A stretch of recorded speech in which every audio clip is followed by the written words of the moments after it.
Hey folks, Mason here again with River Road Jet Boats. I guess we'd call this another session of tips and tricks.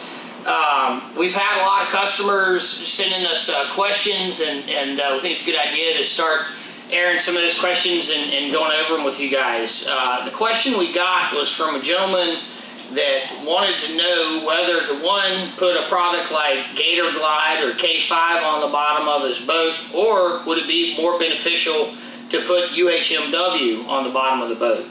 This is a really good question, and it does not have a real simple answer. I will try to do my best.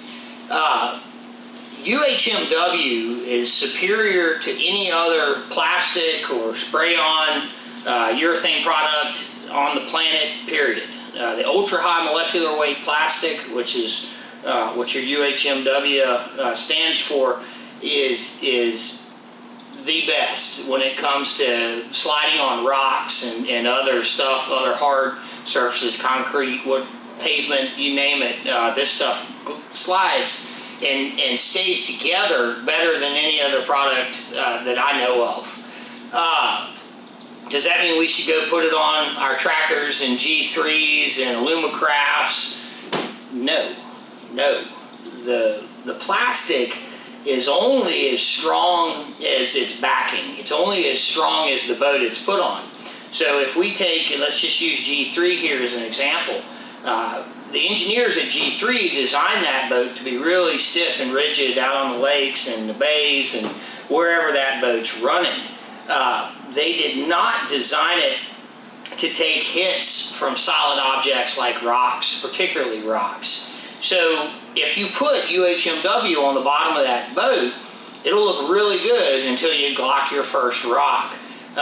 If you were just going to be using the boat and occasionally taking a glancing blow, then yeah, you could put plastic on it and not worry about the damage that structurally would happen to the boat.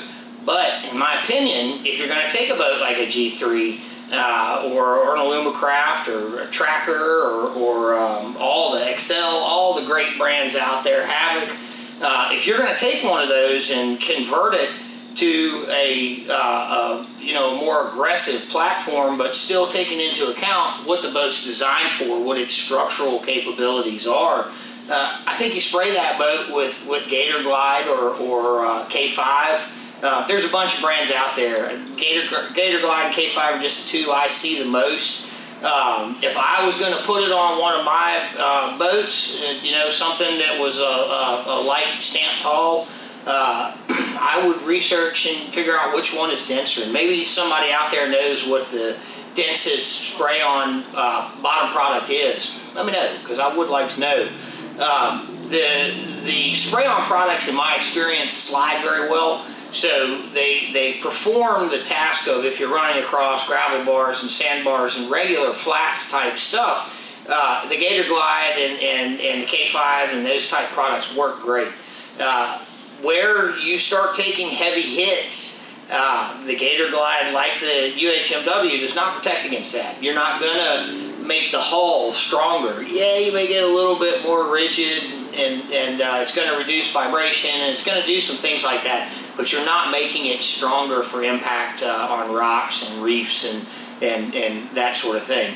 I guess the bottom line is, guys, if you want to put UHMW on a boat, if doing it on a production boat is not out of the question. I do a bunch of trackers. We open up the floor, we pull out all the factory structural mounts, and we go and we add 3 more stringers in the boat. Then we add a vertical support system. Then we flip it over. We weld some 3/16 into the primary impact area. Then we drill and tap our UHMW, a 3/4 inch, which is what we have here, or a 1/2 inch. Yeah, it's a lot of work. It's not as much work as building a plate boat, though. However, when you get that plate boat, it's not just 3 stringers in the middle that make up the entire support system. It is the whole bottom of the boat. Whether it's one of my boats or rock-proof boat or some of the other players in the rock game, they're going to take repetitive abuse, heavy abuse, particularly our boat with our intake system and the way we design our boat. It's designed to really maximize the potential with plastic. Same with all the plate guys out there. We definitely want to put plastic on those boats. For our lighter stuff, our production brand boats out there, I think the best move, barring doing significant modifications, is going to be to go ahead and just get that spray-on product. And do your homework. Figure out which one is the densest. Figure out which one people like the best. For me, personal experience, somebody's personal experience with a product is worth much more than any data I can find out about the product online. So that's my 2 cents, guys, on whether to go UHMW or whether to do a spray-on. If you guys have more questions about reinforcing production boats, let me know. I'll tell you what I know. It's dirty work. It's tricky. It's best to find somebody like me and pay us to do it if you want to do a lot of welding inside the boat.